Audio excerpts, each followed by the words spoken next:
Hello, everybody, and welcome to this Friday's masterclass.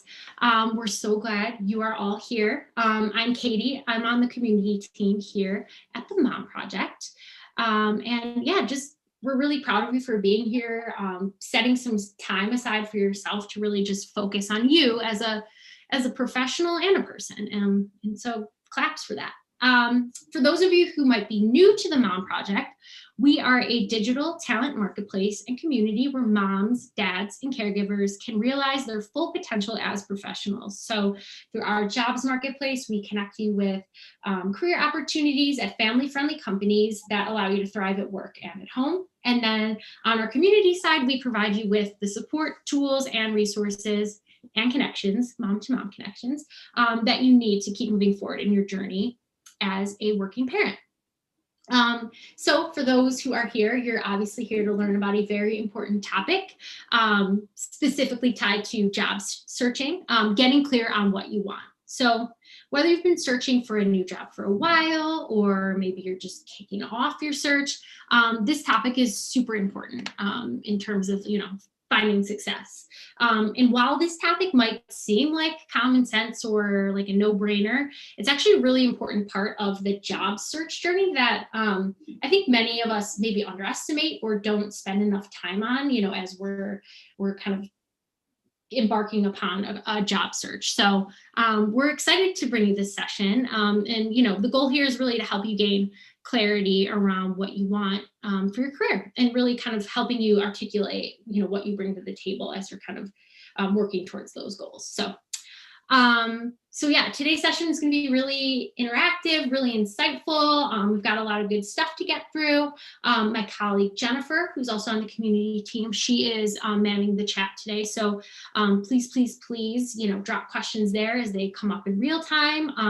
Our wonderful host is going to be, asking you guys questions. So please interact, drop all your thoughts, feedback, ideas into the chat, and we'll surface as much of them as we can here. And then for the rest of the format, it's really going to be a presentation for the first part, and then we're going to do a Q&A at the end. So answering a lot of the questions you guys submitted as part of your RSVPs, and then anything else we can get to in real time. So without further ado, I am thrilled to welcome back Katie Cesarini.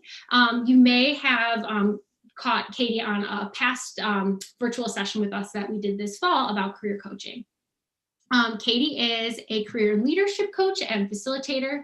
She spent the last 17 years leading teams and training and helping people to leverage their strengths in their careers. As a coach, Katie's curious, caring, playful, and will challenge you. She brings her background as a trainer and a leader and combines it with the coactive model of coaching to hold space for her clients to see them, hear them, and support them to get after their goals and dreams. Katie is joining us from Colorado. She made a cross-country move quite recently, and we're just really excited and grateful to have Katie back and joining us again. This session is going to be really great. So yeah, would love to hand it over to you, Katie. Wonderful. Well, thank you so much for the warm welcome. I have to tell you all that this is absolutely the highlight of my week. I've been looking forward to being here and really diving into this session with you. I know how important it is for parents that are looking for jobs, although maybe out of work or looking to make a pivot in their career, whatever it may be, all under the same umbrella of you got to start by getting clear with what you want. So this is intended to be kind of workshop style. So if you don't have handy pen and paper, run and get some really quickly, because I do want to be challenging your thinking and give you a jumping off start to be doing some of this work for yourselves. So Katie gave me an amazing intro. I'll share a little bit more of why I'm even here and sharing my journey, because I've been in your shoes. So first, and if you see me going like this, it's because my monitor is here with the deck on it. So helpful to just get both views.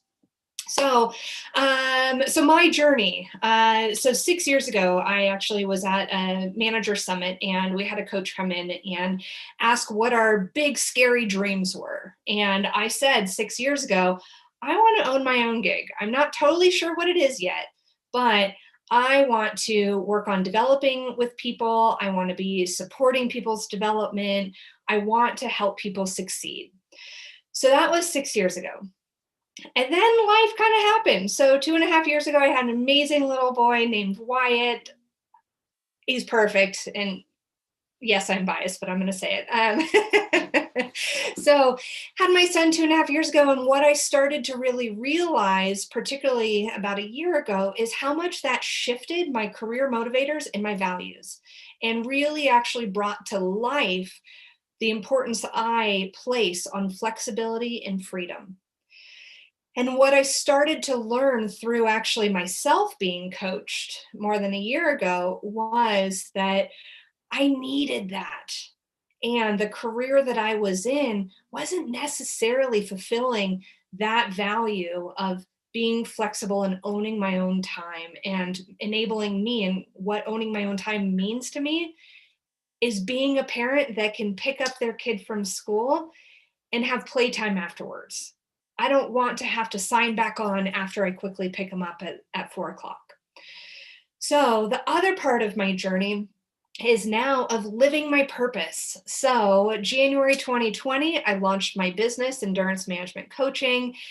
And in October, we uprooted our family from the Bay Area and we moved to Denver, Colorado. And I've left my corporate work. So now I'm coming to you from my new home office in Denver, and now having a career that works for my family's needs and motivates me and enables me to be my best. So I say all of that because it was all through deliberate exercises that I want to talk you through. So I've got 3 core objectives for us today. And I want to think about clarity in these different buckets of wanting to be clear about your vision of what you want. What do you want for your life? What do you see in terms of being present and not present? And then how that translates into role clarity and company clarity. So to get clear on within those areas, and again, this is a launching pad. This is not going to give you every answer you'll ever have in one 1 hour session, but intended to spark your thinking and get you going. So on our journey today, I'm going to go through 4 exercises, and then we'll wrap by just sharing some resources or talking about some resources and Q&A. So the first part is vision. So I'm going to deliberately slow down here because I want you to truly start to tap into what you want. So if it's helpful, you can close your eyes. I want to ask a series of questions to prompt your thinking around what you want. So here, what would be possible for you if you lived your ideal work week? What would be possible? What is your ideal work week? Do you want to work Monday through Friday? Do you want to work Tuesday through Saturday? Do you want to work 2 days a week? I don't know. What comes up for you? What would be ideal? For me, I actually don't work Fridays now, with the exception of being here, which I'm happy to do. But my ideal work week is I don't work on Fridays and I have minimal meetings on Mondays. I love that. I mean, I'll share for me, I feel like my ideal would be, like having, not letting my work bleed into my family time and like really just being firm about those boundaries. Even if it's Monday through Friday that I know I'm working, just having my firm boundaries that I stick with. Yeah. Yep. And so many moms that I know, and dads too, of this, rush, in the afternoon to go pick up, and then, or, get kid now with, distance learning and such. And then in the evening online a good chunk of the night. And for some people, they want that. And for others, they don't. So really, really being clear about that. Love this energy to dedicate to my passion, spend more time with my 2-year-old. Yes, yes. So how many hours a week do you want to work? My vision, about 30 hours a week. What type of work would you do? What comes up for you as you're thinking about this? With whom would you interact? Maybe your ideal work is you are, running with everybody and tons of people and you're an extrovert and you're loving it. For others, maybe you don't interact with anybody and you freelance and you get to say yes and no to whatever work you want. Yeah, no commuting. I love this. A 4-day work week to help with work-life balance. And now, largely, one of the most important questions of how would you feel if you were to put a word to how your ideal work week would feel to you? So, this part generally feels really good. And now, I want to call out the elephant in the room. But I can't. I couldn't possibly. So, let's address that. So, this voice that comes up, and I really relate to this. I spent a good chunk of last year saying I couldn't possibly leave my company. I couldn't possibly. I'm the breadwinner. What would my family do without my income? I don't think I can ramp my own business up fast enough. All of that was just my saboteur, my inner critic. We all have them, so don't even try and pretend you don't. We all have some level of inner critic voice that comes forward that says, no, that won't work. You can't do it. You're the only person. How many moms out there do that? I'm the only person that can do XYZ. But are you? So, sitting in this vision that you have for yourself, I want you to now write down, what is this voice telling you? What is your version of, I can't, I couldn't, it won't happen, I won't succeed, it's too hard? What is that version for you? And I want you to circle what is factually accurate about that statement. And I want you to underline what is the narrative. Because that fear is heavy. And that fear is what holds us back. But who are you without this fear? So, what is a word that you would use for yourself when you let go of that fear of, I couldn't possibly start my own business? I couldn't possibly get this role. I couldn't possibly. And I will also tell you that whatever this is who you are. That's your inner leader coming out and saying, heck yeah, you got this, girlfriend. Yes. And now I want to share with you the question that arguably changed my life. And it's this: if you knew you wouldn't fail, and complete that sentence. I will tell you the date. It was January 10th, 2020. I came home and I said to my husband, I'm going to start my business. It's like, oh, well, what if it doesn't work out? I've never failed at anything because failure to me is quitting. And I don't quit because when it matters, I'm going to make it happen. It's going to be hard. I'm going to stumble. I'm going to doubt myself. Yes. But if you knew you wouldn't fail, what would you do? Yeah, the imposter syndrome can come in loud here. Biggest fear, quitting my current job, and I might end up in a worse situation. That is one perspective that you can sit in. What if that sentence shifted of, what if I quit my job and I ended up in a better situation? Our imagination will run wild about what could happen, all the bad things, but what if we used our imagination to think about all the good things that could happen? And that's what I want to focus on with vision. Imagine what could happen, because your brain does plenty to tell you what all of the things that are going to go wrong. Put deliberate action towards what could go right.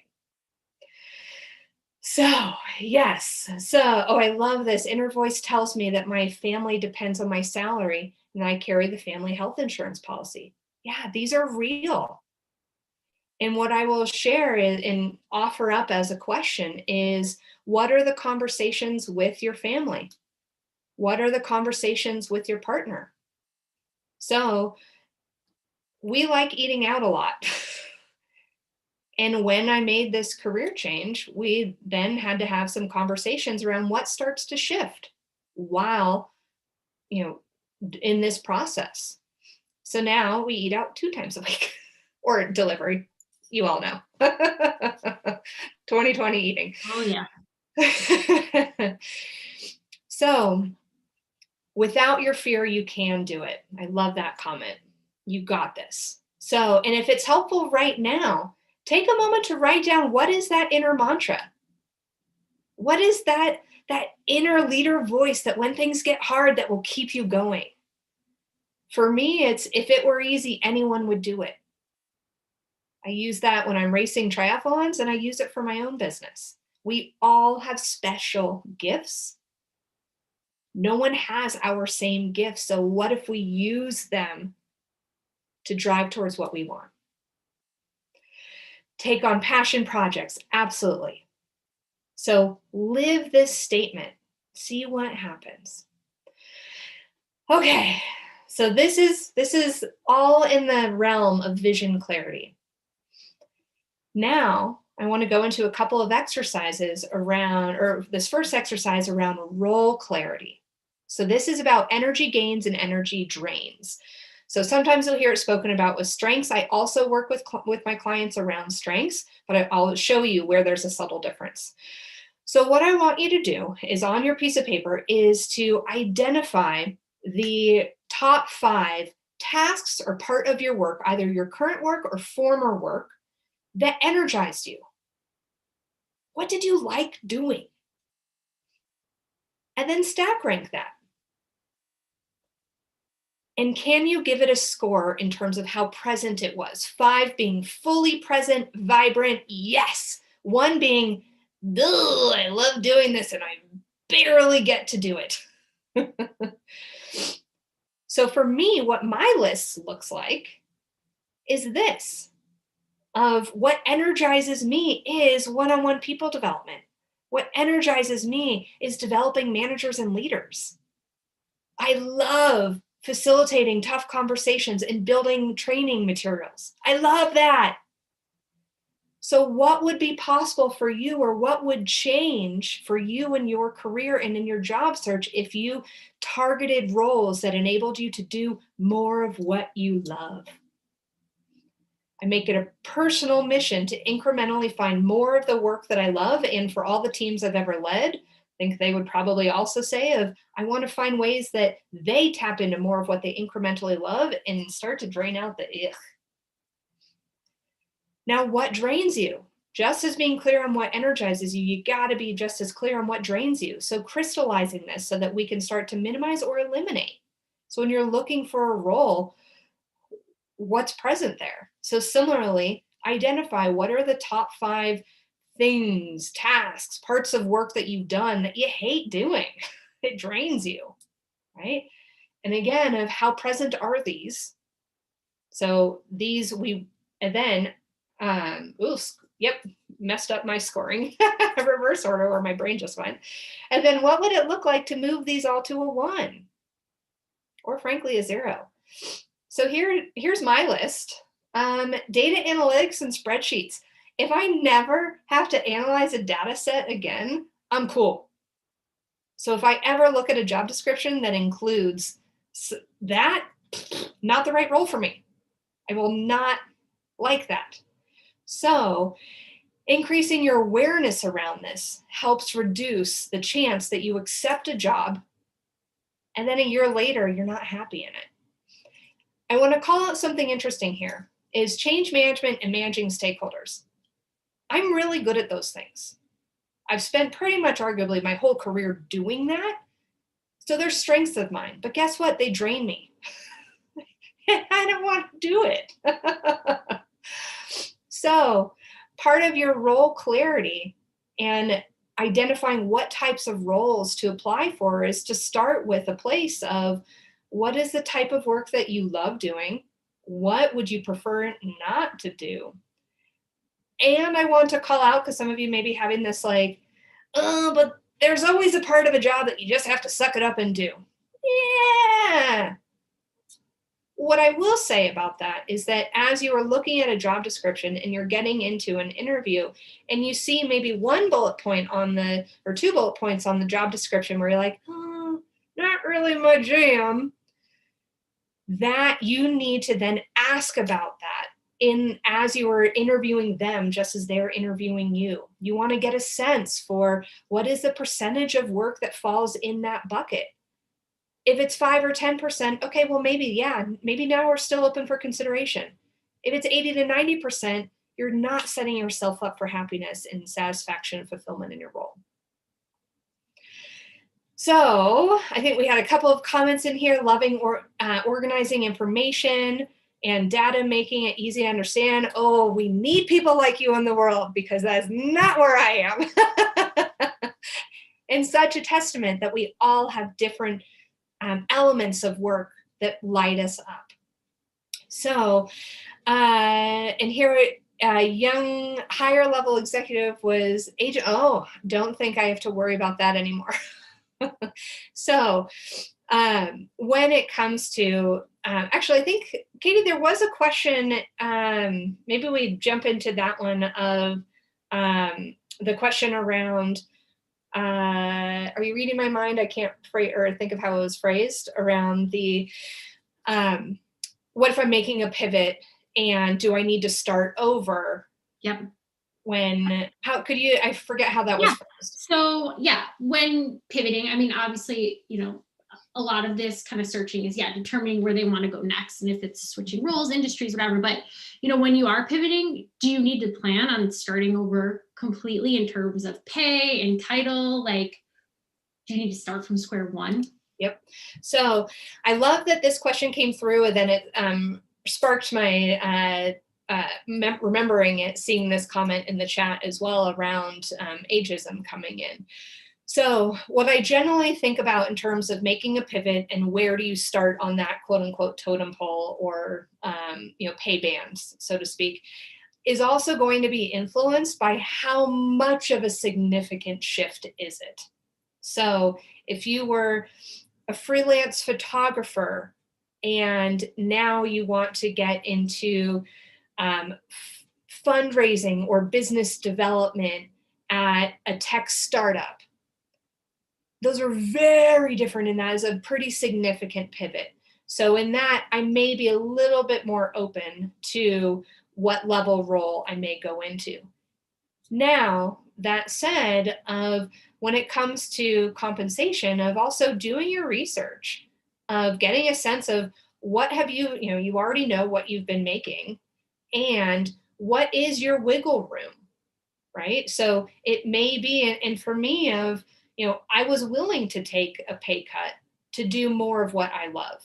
So I wouldn't say that it is, you automatically go to the bottom, but rather of being thoughtful of how you discuss your transferable skills from your previous work and how those can set you up for success so that you don't have to go in at the very bottom.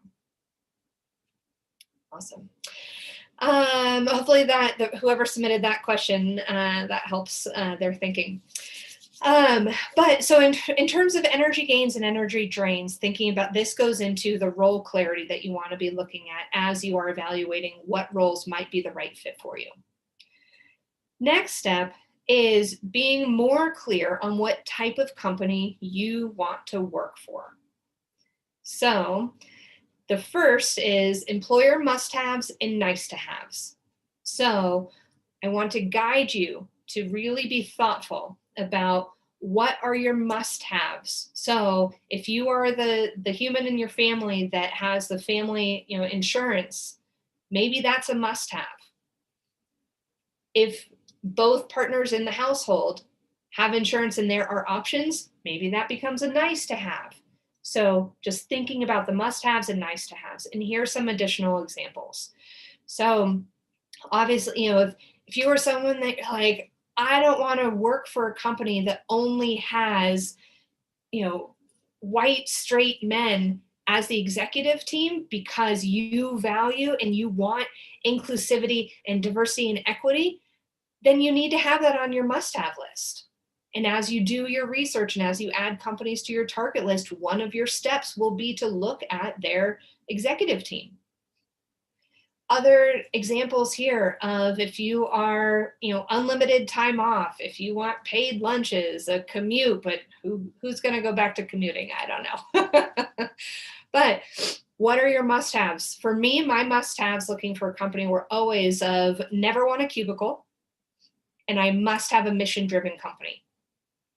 Those were my most powerful pieces. And as I've gotten older, greater flexibility and autonomy, really important to me.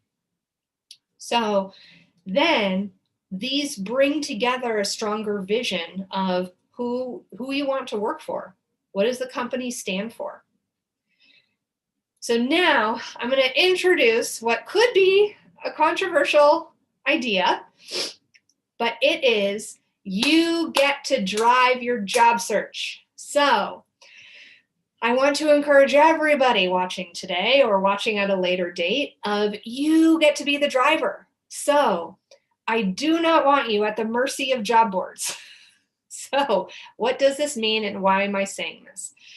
So to be really, really strategic with your job search and frankly, reduce your frustration, you've got to have a list of companies that you're targeting. I'm going to give you a handful of other reasons why this is important. So not all jobs actually make it onto job boards. Simple reality. So if you're only looking at various, LinkedIn, the Mom Project, Glassdoor, Indeed, if those are your only sources for looking for available roles, you're missing the boat because not every job actually gets posted. Secondly, is that when you're just going off of job boards, more often than not, most people are not tracking when they applied to what company and for what role. So what that creates is sometimes you may inadvertently start or actually apply for multiple roles within one company. Do you know what that means? Your recruiters or the recruiters in that company can see all of the roles that you've applied for, and the message it sends is that you don't know what you're looking for.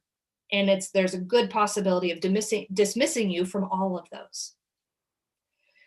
So the other reason why I want you to create a target list is two more. Sorry, told you there was a handful.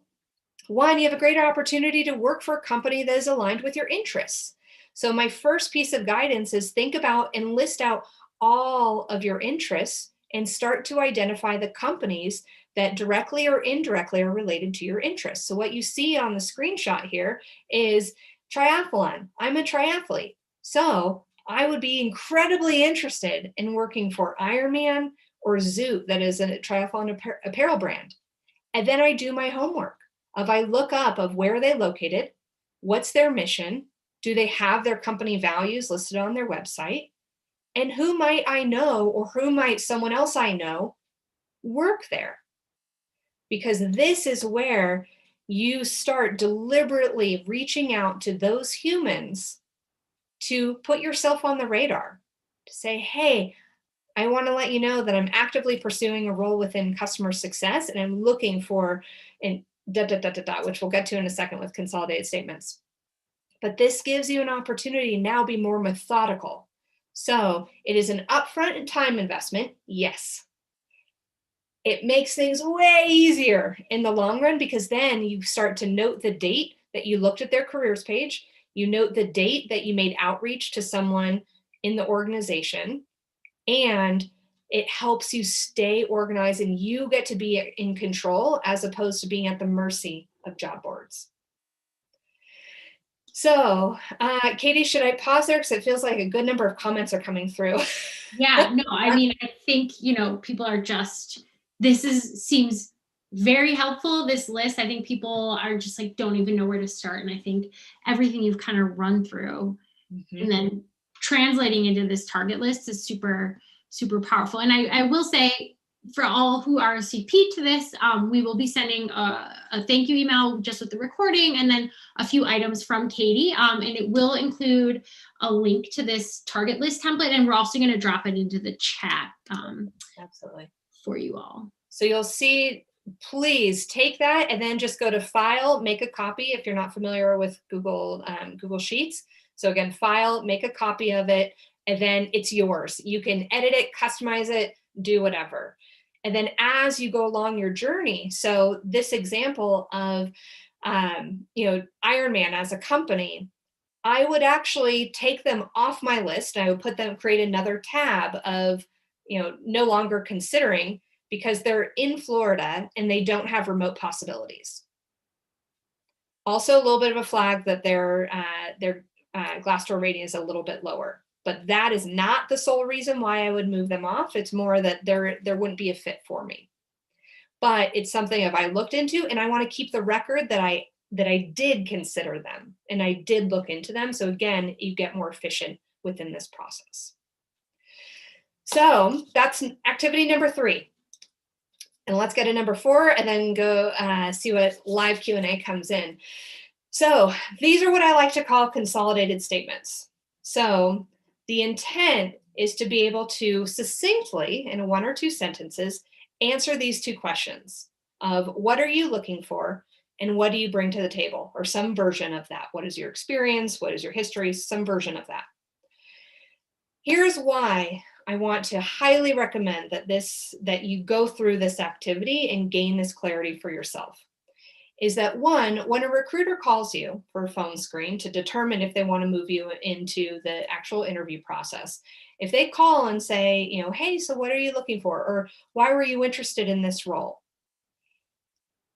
You want to give a succinct, clean answer to demonstrate the confidence and clarity you have for pursuing this role. And for what do you bring to the table is that on that quick phone screen, they generally don't want to hear a 10-minute overview of your career. So you want to get to the punchline of what you have to offer. The other reason this is incredibly important is that when you are, let's say, meet up at, outdoor park with, a friend or something, socially distance and all of that. And then ultimately when we can be together again, when people say, oh, you're looking for a job, what are you looking for? You want to really be able to answer that question, because you don't know who they know. And I know it's so easy as the job search continues and you feel frustrated to almost do I'll take what I can get at this point. Stay true to what you're looking for. So I want to give you a couple of examples of what these can look and sound like. So forgive me if I look over here so that I can read them just in case they're too small on your screen. I'm looking for a customer success role in a fast-paced company that will capitalize on my passion to connect and communicate with customers. And if any of these resonate with you, steal them. Take them. I'm interested in project management role that leverages my energy for efficiency and out-of-the-box thinking. Now, what you'll notice in here too is that this is a great way for you to bring forward your own values. If you have a value around efficiency, i.e. you're someone that drives you nuts when things are chaos or unorganized, It's another way for you to put forth your most important values. I'm looking to lead a learning and development team within an organization that's committed to employee experience. You can also use these on your resume and your cover letter. Multiple purposes coming out here. Yeah. And then, oh, please, yeah, Katie. Yeah, just to add in, that's like part of when you are kind of bidding on roles with the Mom Project. As part of your application, you don't do a cover letter, but you have to answer this question of why me, and it's exactly this. So we dropped a link in the chat that will help kind of form that, but this is exactly kind of the things we're looking for in those why me statements. So just a little behind the scenes of what kind of happens at the Mom Project. Beautiful, beautiful. Thank you. Good insider info. Yes. So now the experience element. So a couple of examples here. I have 20 years of experience in customer-facing roles and working closely with leadership to deliver top performance. That's your resume. That's your experience summarized in a sentence. That's what we want to get to. I spent the last 5 years mastering my craft as a project manager and have consulted with a wide variety of organizations, broadening my experience and insights. What message does that send? Right? Sends a message that you're dedicated to your craft, that you have a broad experience of insights. That's incredibly valuable.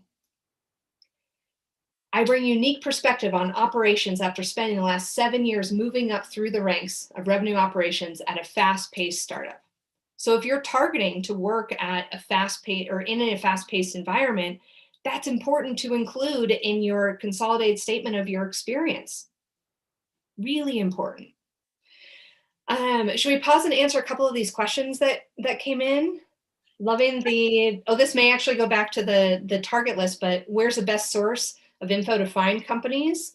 Yeah, I saw there was that, or like people are like, is Glassdoor kind of the spot? I know you kind of had touched on like people, right? Like I feel like it's easy to find negative reviews, but like where do you kind of find further information? Yeah, yep. So one of Google is our friend in a lot of these instances. So I've oftentimes coached my clients to get creative with their Google searches of top 20 small businesses in the blank metro area, or best companies for ...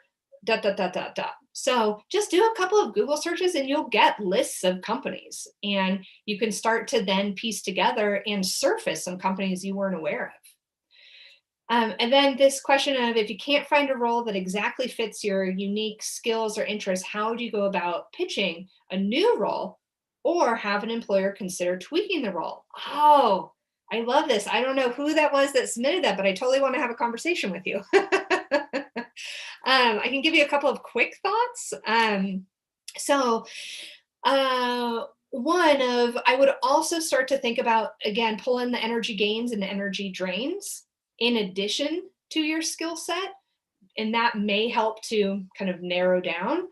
But this notion of pitching a new role, I love that, right? So if you are in an organization already feeling like you don't see another path, of what does it look like to go to leadership to effectively do some sort of combo of, hey, I'm really strong in these areas. I get great energy here. I'm well suited for this type of work. And I know that increasingly the business is needing XYZ.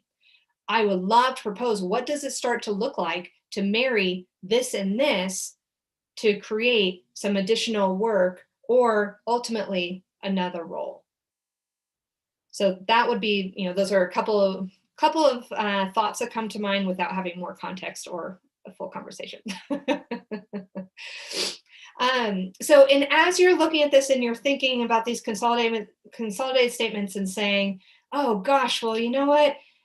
Maybe I'm interested in marketing. Maybe I want communications. You can have multiple versions. And that also goes to speaking to your experience. So you can have a couple of different versions. So for my career, I spent the majority of it in customer success and also training and learning and development. So depending on what role I may want to go for, my consolidated statement would be more geared towards customer success or more geared towards learning and development. My experience, the way that I consolidate that would be I spent X years here. da, da, da, da, da, and that would be a different statement depending on if I was going after learning and development. Awesome. So a quick recap before some hopefully live Q&A. So vision. So what would be possible for you if you lived your ideal work week? Because your work is a part of you. It is an important part of you. And that's presumably why you're all here, because you value your career. It's also not your whole vision, presumably. So where does it fit into your piece of the puzzle? Being really clear on what gives you energy and then what drains your energy. And that will help guide what types of roles. And as you're looking at job descriptions of should you go for it or should you not? What are your must-haves for an employer? Being really clear on those. And then ultimately of how can you communicate what you're looking for and what you offer? And that's what I have for. Yeah, I mean, I think like, especially that drain, I feel like that energy gains and energy drains is such a game changer. Cause I think like, like sometimes you're like, oh, this is just a part of what I do. Like it just has to be a part of it. And I think when you really take stock of that it's really interesting exercise. Even I'm over here like, yeah, I didn't realize like it doesn't necessarily have to take up the majority of my day. Like I could try to reprioritize it. So I do think that's certainly a game changer. But yeah, I would love to. We had a ton of questions from the RCP, so we'll answer a few of those, and then we'll get to as many of these live questions as we can. But one thing I think right now, just with so many women in the past year, kind of being forced out of the workforce for whatever reason. Yeah, so there's a lot of issues, but right now some people with the vaccine rolling out, some people with schools not being remote, they're being able to maybe think about re-entering the workforce, and for many of those people, like they just need a job right now. They need to get some income going. So any advice for setting job search goals based on that, like just the need to get a job first and foremost, and really how can you do that without making sure it doesn't like derail your longer term success or your goals? Yeah. Yep. Yeah. It's no doubt it's been a year. I think the way that I think about that is to think, what are you doing that is going to be in service of your longer term goal? So if your longer term goal is to have your own event planning agency, for example, and you need immediate work, well, what part-time or full-time, whatever roles could you find that would help you continue skill building on that journey? So I think of it in terms of if we're looking at pavers in a garden, for example, right? Can whatever role that you end up taking because you need the income now, and that's a reality, can that be in service of where you're going? Or is it going to be off in left field? So it's an extreme example, but if you want to, be a PR specialist, and your need for income, you take a role at the bowling alley at the front desk. No shame in that, but maybe if you need to take a role there, can you support their social media? Can you find ways that maybe that might initially seem like left field, but can you find a way to pull in some pieces that would continue to your skill building towards where you ultimately want to go? Yeah. Yeah. I think, yeah, like that's really interesting insight. And like, there are pieces, and even if it's not there, like, once you're in that role, you can try to find the threads to kind of keep you on your path. But I agree. It's worth like spending the time first and foremost, just to be like, okay, what's the long-term goal? And yeah, just kind of like you said, pavers. I think that's really, really powerful. So another question, a lot of women, may be looking to re-enter the workforce after a career break, maybe not necessarily tied to, the pandemic, but maybe a longer term career break, they took time off to raise a family and are finally, ready to get back into it. What should they try to prioritize first as they're kind of getting clear on what they want? And is there anything they should specifically think about, if they do have like a longer break? Yeah. I think about, I've had a couple of clients that, re-entering after 20 years, re-entering after 5 years, 2 years, a good mix in there. One of, whatever work experience you had prior to your break, again, what were the elements of the work that you really loved? And what were the elements that you didn't? When you have been raising your family, you likely were also, doing loads of things with your kids. So if you were part of PTA, if you were, regularly part of school fundraisers or whatever, what type of work did you find yourself taking on? Did you like going to the local businesses and asking for their donations? That you can tie to sales skills. And if you love that, then that could be an area to explore. You're like, actually, no, I hated all of that. Knowing what you don't want can be just as helpful as knowing what you do want. I do always, recommend to call it out and particularly on a cover letter, to say it was a busy 10 years raising my kids and can't wait to now be back in the workforce, and to call out some of the transferable skills. They're there. They're absolutely there when you strip back and just think of what was at the core of either projects you took on, different groups you worked within, whatever it may be. There are transferable skills to pull forward. Yep, that's great advice. This is an interesting one, and I think it's come up even in the chat, but even in the RSVPs. But for many people, as they're looking for their next role, a priority is and always will be some semblance of work-life balance. So as someone who is, interviewing with potential employers, how can they kind of, yes, assert themselves as a viable candidate, but also be clear about like their need and hopes and dreams for this balance and the ability to, care for their family, but also still come off as a very dedicated and engaged potential employee? Yeah, absolutely. I'm a big fan of transparency. I don't think it serves either the interviewer, the company, or the candidate to not just get it out on the table. So the way that I coach my clients to think about it is to state it in the form of your values. So if I'm in an interview, I may say to the interviewer or the hiring manager, I may say, so there are 2 values of mine that are really important that I want to share with you and ask about. So one is work ethic. I'm incredibly dedicated to what I do, and I'm incredibly efficient. And balance is incredibly important to me. I'm proud to be a mom, and that is important to me. So I would love to ask you, hiring manager, of what is the standard experience of your working parents? Could you give me a couple of examples of the ways in which the company aims to support their work that really encourages growth and dedication and hard work when they're here, and enables us to be great parents when we're off the clock? So I would put it out there in the form of stating your values and then asking of what does it look like in their organization. That's a good way to do it.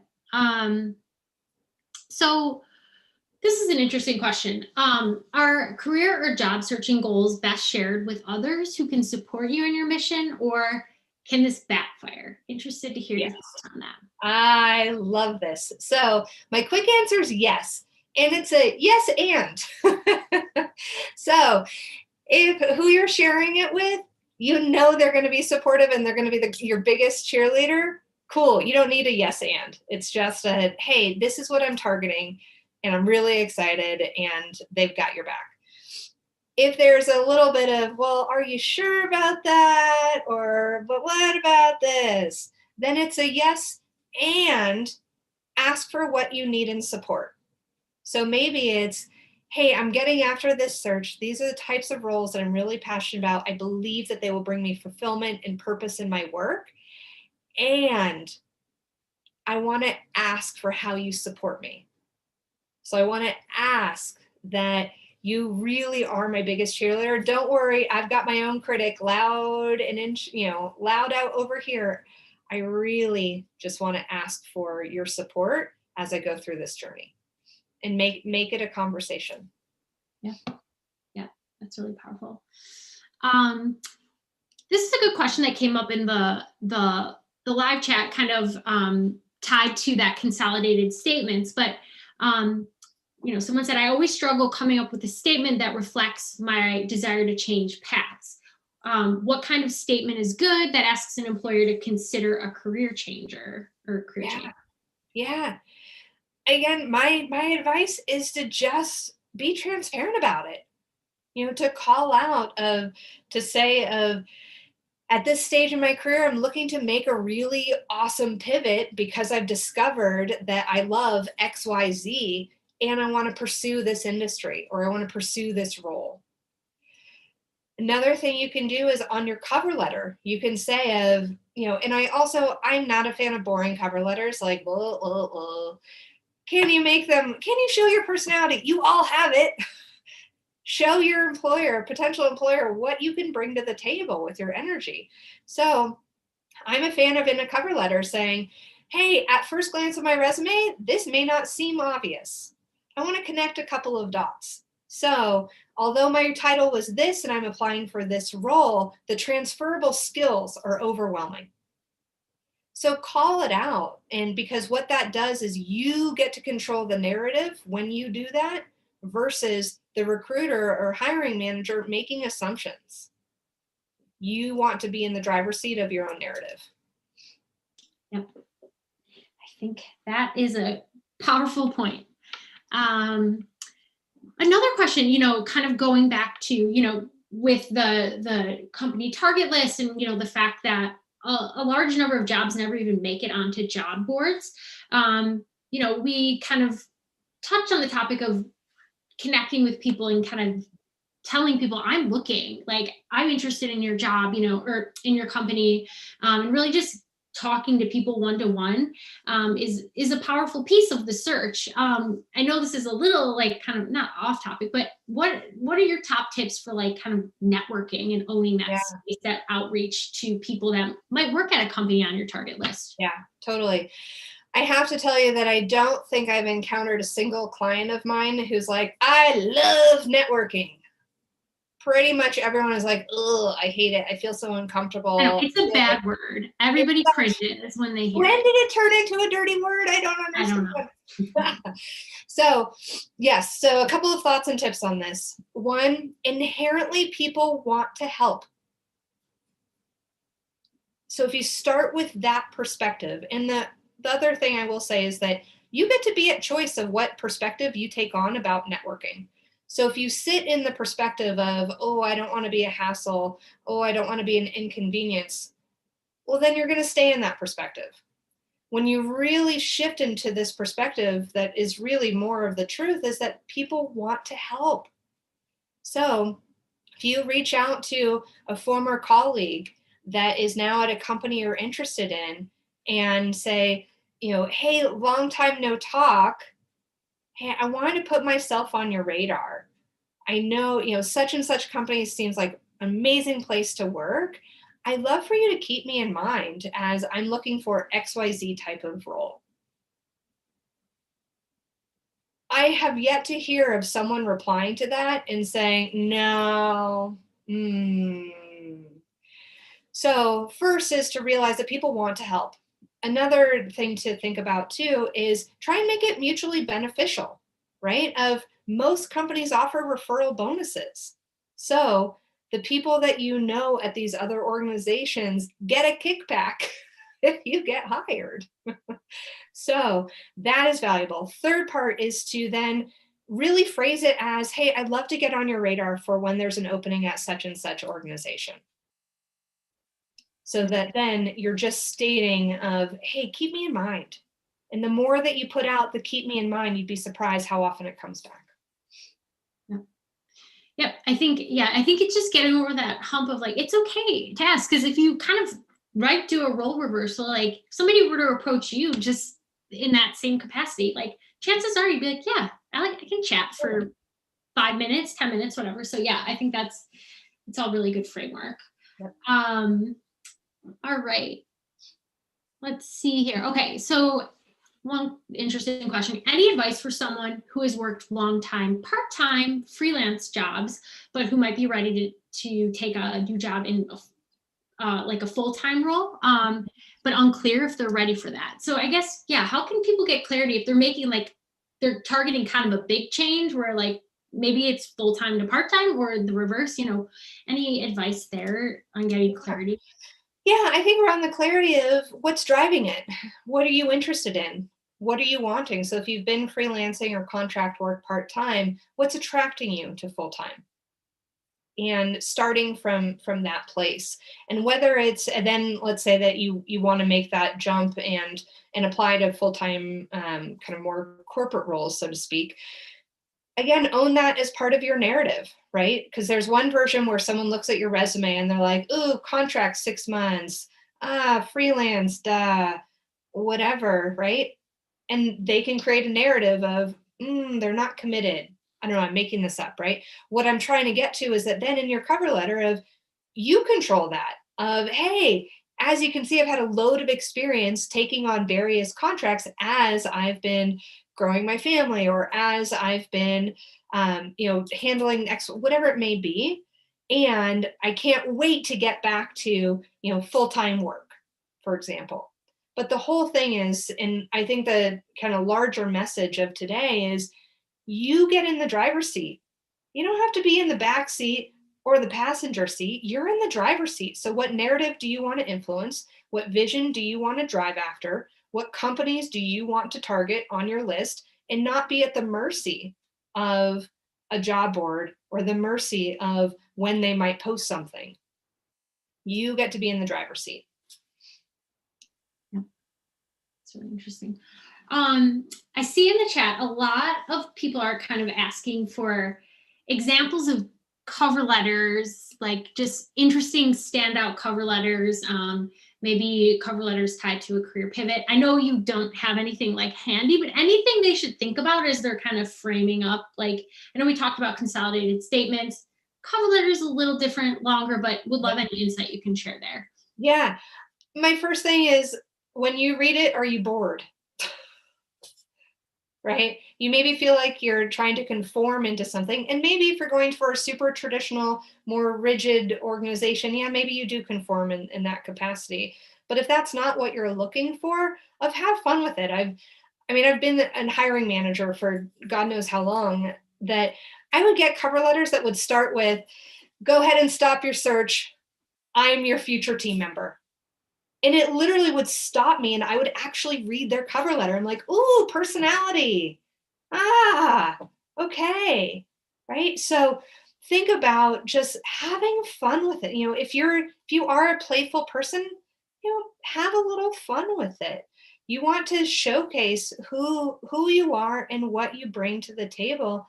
And, doing things like, hey, this may not seem obvious, but you know what? I'm killer in this area. Or, hey, I love working with da, da, da, da, da, da, da. Like, have fun with it.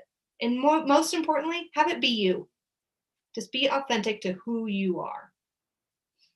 Yeah, I think that's important. And somebody said they tend to reverse engineer their cover letter and use the same keywords in the job listing. So when they're reading the cover letter, they're like, hey, that's what we're looking for. That's an interesting angle. I know we're coming up on time here. There's tons of questions, but one last one we can kind of round out on. But any tips you can share for staying motivated in your job search when the road might be a long one?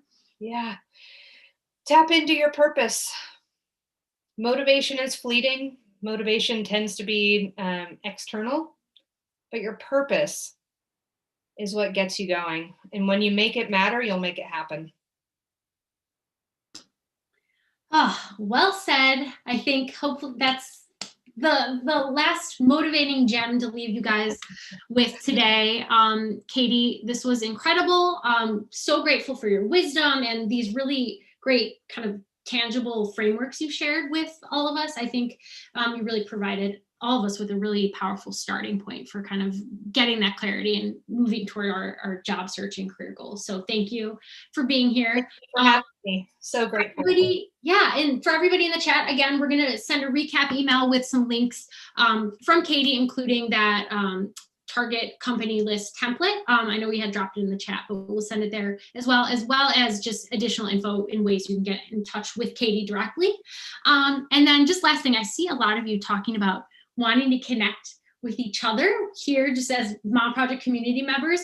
We're working on some exciting things on our end here on the community team, but definitely make sure you get into your profile. We do have within the Mom Project platform, when you're logged in, there's ways you can connect with other moms and ask questions right there, right next to the Jobs Marketplace. So check that out, but new exciting things coming your way soon. So be on the lookout. But anyway, everybody have a wonderful weekend. Thanks again for tuning in, and we will see you again in a few weeks.